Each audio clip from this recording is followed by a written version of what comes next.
So, It's true. so your album was released like a year ago, but you've just released a new video. Is that correct? That's correct. So let's get down to brass tacks here and talk about the video. First of all, it's for the song "Need to Say." That's right. So why is it happening now, and why that song? All those good questions. Oh, why is it happening now? Well, I released the album last year, and I have been working on getting the videos out as well. Right. And you know, they come out when they come out. Gotcha. So I've only got 2 or 3 out. Right. And this last one, I was having a really, really hard time. Usually I do them myself, but I was having a really hard time because the footage I had wasn't really clear enough to do what I wanted it to do. So I enlisted the help of a friend of mine that I went to university with here in New Jersey. Right. Who actually designed the cover of our first CD, and he also did that T-shirt that we often sell with the praying boy on it, with the violet background. Gotcha. So we've worked with him before, but you know, I've always kept in touch with him, but it's nice to be closer to him now. Gotcha. And he works in the film industry, so I called him, and you know, initially with the thought of maybe he can give me some advice. Yeah, right. But hey, wouldn't it be nice if he could just do it? So fortunately, he had the time, and he did it. Very cool. He took pretty much the outline I already had, and he you know, just embellished it with everything. So yep. But he actually did come out. He did come out here, and we did film the, you know, me singing part here. So very cool. Very cool. So why this? Yeah. What can you tell me about the song itself? The song itself was an original. It was written by Rich Witherspoon from The Wake. Right. He's the guitarist from The Wake. Yep. And he did a lot of work with me on my album. We were the first 2 collaborators to start working on music when I started working on music again. On the album. And I was working on covers mostly for the album, but he came up with this original. We actually wrote a couple originals, some of which didn't make it on the album. Okay. And those were like straight up, you know, guitar songs, like electric guitar songs. Yep. And while I was waiting for him to you know, make some more of them, in the meantime, I started, you know, just, you know, doing these covers on my acoustic guitar, and that's what moved into being the whole album. Right. So that was one of the originals that he came up with, and he sent it to me, and I wrote it, and it just seemed to kind of, you know, write itself. The mood is there. And I don't really know what else to say about it. That's all right. That's plenty. It's an interesting concept of putting this album together, because it is kind of older songs being redone, some new songs, some that have been done by other bands, and that somebody from that band or whatever, the writer, is on your version. So that was crazy. It is crazy. What made you come up with that? Well, let's see. We were Rich and I were supposed to do a living room show in Texas, I think it was. And you know, we had booked it all, and at the last minute he couldn't do it. But someone who was going to attend the party had asked if we would cover a Wake song, and I was like, that'd be fun. You know, you've got the guitarist for the Wake here. We should do a Wake song. Yep. And they had asked if we would do that song first. So I had already worked out a version of it. So I did it there, even though Rich didn't make it. And then I just continued, and when we put it on the album. So that was one of the first cover songs. It was a Wake song, and he played on it, and he wrote it. So that's amazing. Yep. And then I wanted to cover, we were both Red Lorry, Yellow Lorry fans. So I said, well, I want to cover Heaven or or You Are Everything to Me, or one of those, you know. And he said we should do Heaven, and I'm like, yeah, we should. So we did. And then we did a cover up. We sent back demos. We live like across the country from each other, so all of this work was remote. Okay. And we did the demos. We're like, that sounds great. We went to sleep, woke up the next morning, and he sent me a message. He's like, yeah, I sent it to the guy from Red Lorry, Yellow Lorry. And I was like, why did you do that? Why would you do that? That's crazy. but apparently I didn't realize they knew each other. So right. He could have told me that before. And so fortunately he sent it to Wolfie, who's the guitarist for Red Lorry, Yellow Lorry. Wolfie liked it. Rich asked if Wolfie would play on it. Wolfie said yes. So then I have 2 songs with, I'm covering the song, but the original songwriter's playing on it. So it's pretty cool. It is pretty cool. I think you've invented a whole new genre of album format thing. Yeah, some people are like, well, is that a cover really? Yeah. Well, yeah. Yeah. So now the album came out. It's been almost exactly a year since it was released. Yeah, almost exactly. But last year we get a do-over because it was pandemic. Yeah, well, that's the thing. It's like this world is very different now than it was back then. So how does that affect the way people hear your music, do you think? What do you mean? Like the time that has passed, or the time that has or passed. Just the context from which they're hearing it, or I like both of those ideas. The time that has passed, I'm hoping, there's definitely people I haven't reached, and I'm reaching them, and it's all fresh and new. That's great. Yep. I will keep releasing a song or a video a month to get the whole album heard. Right. Song by song, because you drop an album and people pick their favorite, and then maybe they don't listen to the rest of the album, but I think they're all great. So so the time, I'm just going to keep releasing it until I release something new, which shouldn't be too long actually either. So I just I will unravel it as we go along. As I get new videos, I'll do those. So right. So do you think people will kind of connect with the songs differently now than they would have a year ago? I don't know. I don't really write to how people are going to receive it. I just write, Right. When I think about it, the pandemic has been really hard on all of us. Yep.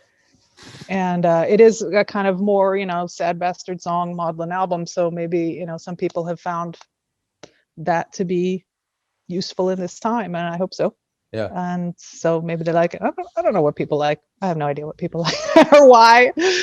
Well, one thing people like these days is music from the 90s, which of course you were in a band in the 90s, that Sunshine Blind, and so there is that sound that's kind of suddenly become cool again. Have you picked up on that one? Just before we shut down, I thought we were all going to be crushed and die from the amount of concerts that were about to happen from all these bands that hadn't done anything in 20 years. Yeah, it was like festivals all of a sudden of all these bands that like myself, that hadn't done anything for years, and I was like, wow, this is great. And I couldn't even keep up. I was like overwhelmed with the amount of concerts that were about to happen. So yeah, the resurgence was there at the beginning of the pandemic. Obviously none of those concerts happened, but I'm hopeful that lots of people are just, waiting to get out there once they can. And because it always goes in 20-year cycles. It's whatever happened 20 years ago is cool now, No, it's not true. No? That's what I used to think. No, because the 80s were great, the 60s were great, and then 2000 came, and I'm like, yeah, I'm ready. And nothing. All right. Really. And then like 2005, and I'm like, 2010. And then I was waiting because the 80s were amazing. Yeah. Right. Well, musically, for me. For you. I'm more of a 60s and 70s kind of guy myself. I'm a little bit older. Right. Okay. Fair enough. Probably a lot older. But yeah. And the 90s were different, and they also had a music explosion, but in a different way, Yes, you had that kind of complementary yin yang music type too, disposable music and heady music. Yep. And I didn't see any of, like, there were bands, that I liked in the aughts and the tens, but a real movement I don't think kicked in until like maybe 6 years ago, when you started seeing like a scene, like a music scene, like a real thing happening. And I think that was when it started again, like I expected it to every 20 years. But I bet you if you talk to 10 different people, you get 10 different answers about that and 10 different scenes. Yeah, it's all our own experience. Yes. All a rich tapestry. That's true.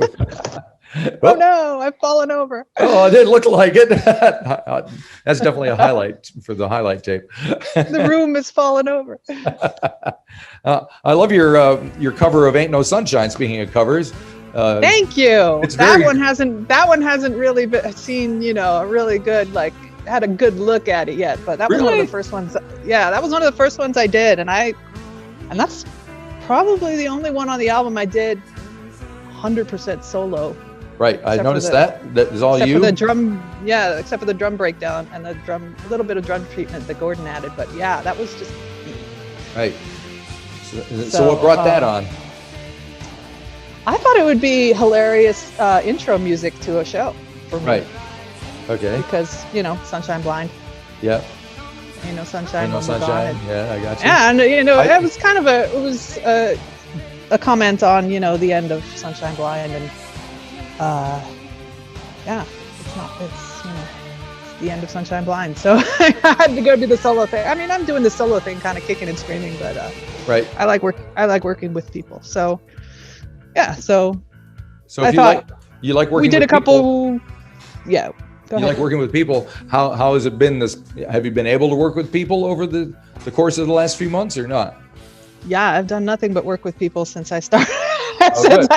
As evidenced by all the people on my album. That's true. Yes, and it's like that too. People do call me a lot for vocals and works and collaborating. I'm doing another song. Those songs I spoke about before that I wrote with Rich, the electric songs. I'm actually working on one of those right now. Cool. We finally got back to it. Yeah, he's like, we should release that one on the anniversary. I'm like, yeah, it was supposed to be on the album anyway, so maybe we should. And are you doing it working in on the studio or at home, or how are you working? I have a home studio. There you go. Or church studio, as you might say. Very nice. Yeah. Yeah, I do it here. I do all the stuff remotely. Mm-hmm. So I'm working with Rich he's in Ohio and I'm in New Jersey. I'm finishing an album right now with David Wolfenden from Red Lorry, Yellow Lorry. We're doing some experimental electronic stuff, which is very fun. Yeah. Yeah. And I'm getting a remix done from a guy in New York now, and I've been asked to do a couple other things from people around the country. So yeah, I'm busy as heck still. Good on ya. Yeah, it's great. It's great. That's because you even have a couple of remixes on the original album of Death to Sleep and Regardless. So yes, Death to Sleep is a good example of the stuff that that David Wolfenden wrote that one, Wolfie. So he wrote that one, and that's a good example of the kind of electronic turn we're taking right now. Yeah. Into doing a full album of stuff like that. Right. Yes, so that's on there, and then Gordon did remix it as well. Yeah, so the other one, I think the Gordon remix is kind of like what was that crazy Gregorian chant song in the back in the 80s? I'm thinking of back in the 60s with something like that. I forget what it's called, but every Christian line. Oh, you get Bee Gees out of it? Well, yeah, Bee Gees, but the early Bee Gees. There's a song called "Every Christian Lion-Hearted Man Will Show You," and it has all these Gregorian chants going through it. It came out like 1967. Check it out. Wow. You won't believe it's the Bee Gees. I believe it. They had a long kind of Spinal Tappy career. So yes, yeah, ups and downs and all around. Yeah. Well, that sounds pretty exciting. So, when you're making your music now, are you thinking about your fans from how they're going to react to that from say 20 years ago, or do you not care? Some of the stuff I'm doing is so different, like from project to project, that I don't expect people to keep up. Like this electronic stuff, I have no idea if people who like Sunshine Blind would be into this crazy electronic thing I'm doing. Yep. And really, I didn't know if they would be into the acoustic stuff. The Espel Batime's pretty acoustic album, so yeah. I mean, it's still me, but I hope they like it. I hope people our age have, wider tastes, and but it does seem to happen. I won't. I'm sure I'm. You're being very generous. I don't think people even remember. Like the kids today are listening to music. They don't even remember Sunshine Blind, dude. Well, that's. But well, the good thing about the pandemic is it gives people time to explore because you have time to listen these days. So, I mean, most people are unemployed and sitting around at home, isolated. What are you going to do? Yeah, I hope they're digging around Bandcamp, and yeah, I mean, some people may only know me from this album. It's very possible to think of, but it's true. Yep. Crazy, man. Until the next one, anyway. And, sounds like they're going to start drilling through my ceiling again. So that means our time may be up. So your next one, yeah, definitely. What is the next one? Do you think is going to be? I've got to finish this album, this electronic album, and then I have a couple songs that are kind of ready to go. I hope to get them done over the summer. Right. Cool. Ever been to New Zealand? No, I haven't. Oh, you have to come down. Yeah. Are we allowed to come over now? Well, not quite, but we're getting there because we've been pretty much COVID free for a while, except for bits and pieces. But the way we've done it is by keeping everybody out. So you have to go into quarantine for 2 weeks if you come in. Yeah, that would be horrible. It would be terrible. 2 weeks in New Zealand. In a hotel room. In a hotel room. I like hotel rooms. Whatever. Good. Yes, I'd love to come. To come. Fantastic. Well, we'd love to have you. Hopefully it'll happen sometime in the near future. In the meantime, I better get going because they're drilling through my ceiling or their ceiling. Take care. Thank you. Thanks for talking to me. I appreciate it. Nice to talk to you. Bye-bye. Take care.